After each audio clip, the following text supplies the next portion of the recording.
Good morning, everybody. Welcome to Jason Mackey's First 10, a short version podcast talking all things Pittsburgh sports. Today is Wednesday, January 15th. We're coming off another Penguins loss. We're going to get into that a little bit, specifically the goaltender situation. But the big topic, Mike Tomlin met with reporters on the South Side yesterday. I was there. I want to talk about his comments on the quarterback situation. I thought they were a little bit different. But the lead topic is going to be George Pickens and what happens with George Pickens and sort of the interesting crossroads I think the Steelers are at with their number one wide receiver. But first, I want to remind you this show is brought to you by Edgar Snyder and Associates. If you're injured in an accident, you're probably wondering what's next. For over 40 years, Edgar Snyder and Associates has helped injury victims answer that question. Whether it's gathering evidence, collecting medical records, or dealing with insurance companies, Edgar Snyder and Associates has helped over 75,000 people handle what's next. Call 1-800-94-EDGAR or visit edgarsnyder.com for a free consultation. And remember, there's never a fee unless they get money for you. So Mike Tomlin talked for about 34 minutes yesterday, 33 minutes, something like that. I started the recording late. Doesn't matter. But for a lot of it, it was, about what you would expect. He talked about needing time to unearth what went wrong. I disagree with a little bit there. I think, we can quick diagnose. There's a general feel. Yes, you're going to do a deeper dive. Again, not the point.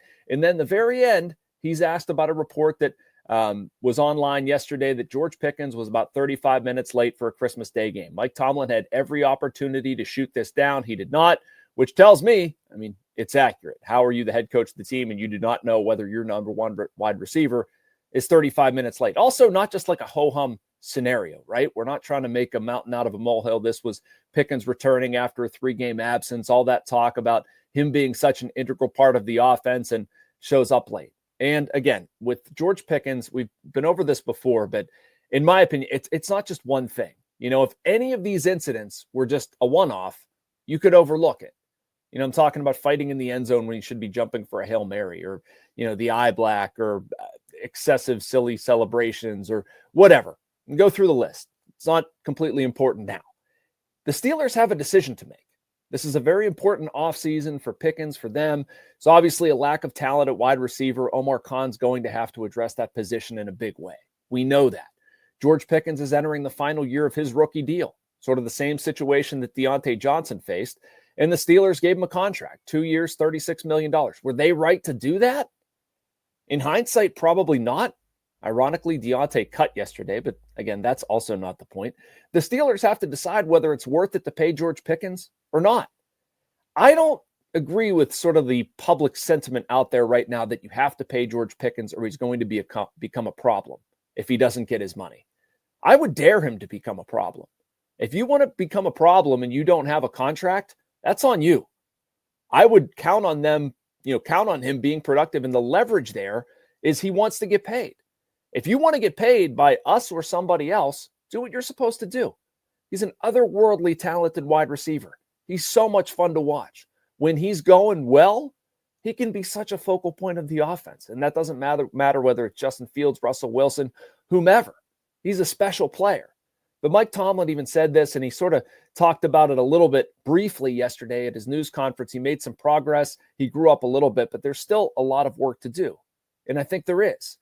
And some of the Pickens stuff too, I can overlook him on the sidelines, having a tirade, wanting the ball, being a bit combustible. I get all that. That's not really hurting your team. That's just an emotional outburst. I want a player who's emotional, who cares.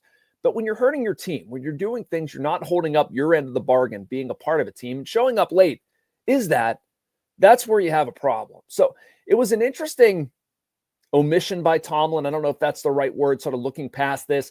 And I think it gave us a little window into how Tomlin has handled some of these difficult wide receivers over the years. And you could probably have a discussion on whether this is good or not. Should he rule with an iron fist? Should he have suspended George Pickens? I know this, that if Mike Tomlin would have suspended George Pickens for that game, he wouldn't have cut flack. I think people would have understood. I think you would have, it stinks, it's frustrating, but like the coach is doing what he has to do to get this situation under control.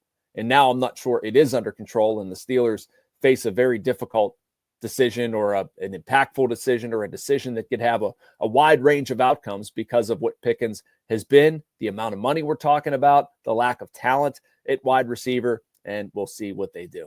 All right, have a short break. with the message from the Bradenton Area Convention and Visitors Bureau. We'll be back with some comments on the quarterback situation and how it looks now after Tomlin talks on the other side.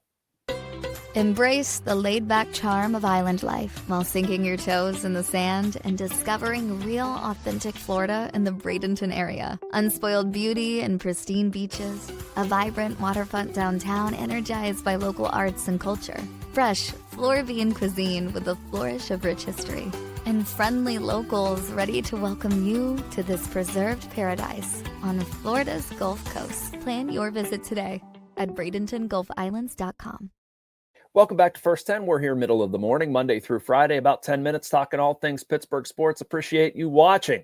So I drove down to the South Side yesterday thinking that Russell Wilson was going to be the Steelers quarterback of the future. And maybe that was framed by Russell Wilson's comments on Monday at Locker Cleanout Day, where he said that's the plan.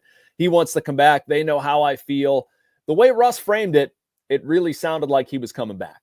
I drove home after Mike Tomlin's season-ending press conference on Tuesday, having a completely different feel for the quarterback situation. I thought it was interesting, a lot of what Mike Tomlin said about Justin Fields, quarterback mobility, that sort of thing. And I want to flip to one passage in the transcript that I thought was especially interesting. Mike was asked if for whatever reason Russ would move on, do you have confidence in Justin Fields being your starter? He said, certainly. And what other steps would Justin need to take in order to be a 17-game starter? Again, here's what Mike said. I think he took them. I thought the way he managed his professional circumstance was really impressive. I thought he brought an urgency in his day-to-day work, regardless of his role. I thought he continually got better within our system of ball throughout the process. Now, here's the kicker. I thought the way he conducted himself makes it a legitimate thought or idea at this juncture. Now, I didn't expect Mike Tomlin to get in front of the media yesterday and talk about, well, Russell Wilson's going to be our quarterback and everything else is foolish. Like, of course, he's not going to give up that leverage or commit that much to one guy. But what he said there about it being a legitimate thought or idea at this juncture, I thought was telling. He didn't have to say that, could have ended the answer. Later in his news conference, Mike Tomlin talked about quarterback mobility and age being a factor. He talked about how much he likes quarterback mobility, and I believe it was how much will quarterback mobility be a part of this thing, or how important is it, I should say, given the way the state of the NFL playoff field looks. He said, quote, very. And then he was asked about age and how much will this be a factor in the discussion. And he said it will certainly be a component of it, which, again, we're picking at breadcrumbs here. But it's an overall feel. It's a look in Mike Tomlin's eye. It's the way he's talking about it, things he could have said that he couldn't, or that he didn't say. But I really do believe Justin Fields has a chance to win this job. And I think that's the smartest thing for the Steelers. I went over that, I believe, yesterday, but that was my own comments. This is more interpreting what Mike Tomlin said and how he framed it. He certainly didn't commit to anybody. That was interesting. And nor should he, again, based on the fact that none of the three guys are under contract. But it would make a lot of sense for them to go to Justin Fields, as I said. And I do think that there's something going on with Mike Tomlin where that intrigues him. It should intrigue him.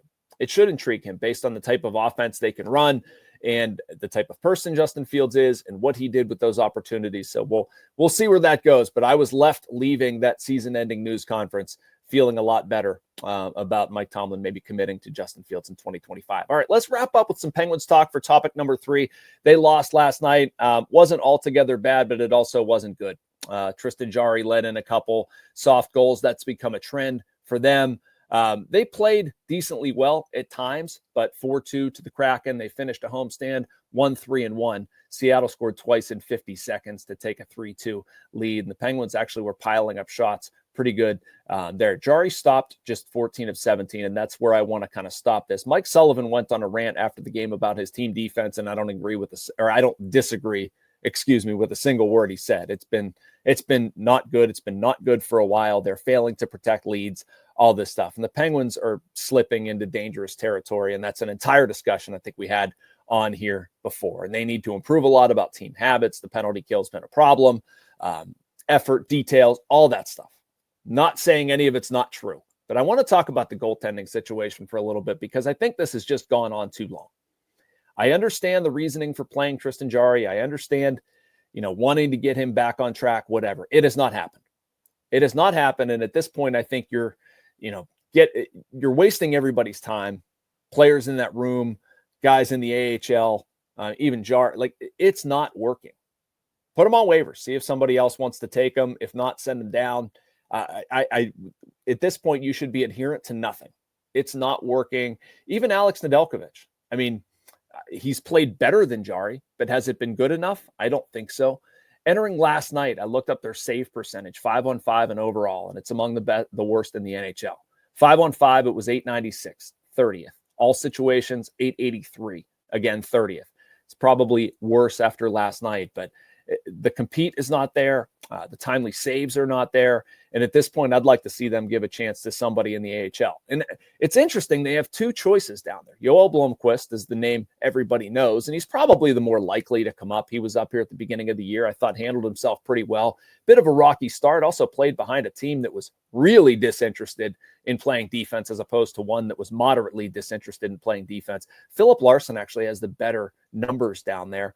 Could easily go to him. It doesn't matter, but I think somebody else deserves a turn here. Things are not going well. The Penguins coming out of the Christmas break have just been lousy, and now they embark on a 7-game road trip, a very, very long one that very well could define their season, and get one of them out there. I know the more realistic reason is to stick with Jarry through this, and you're going to sink or swim with the guy who you're paying $5+ million, but I'm just tired of seeing it. I'm tired of seeing wheels being spun and just not going anywhere when you could theoretically be giving that playing time, these valuable reps to younger guys who are probably going to be with your organization a lot longer.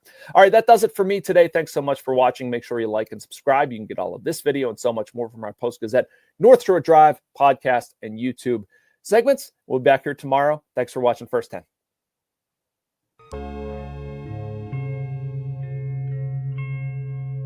Thank you for checking out this content from Post-Gazette Sports. If you watch this video on YouTube, please like the video and subscribe to our channel. For all of the sports coverage the Post-Gazette has to offer, visit post-gazette.com.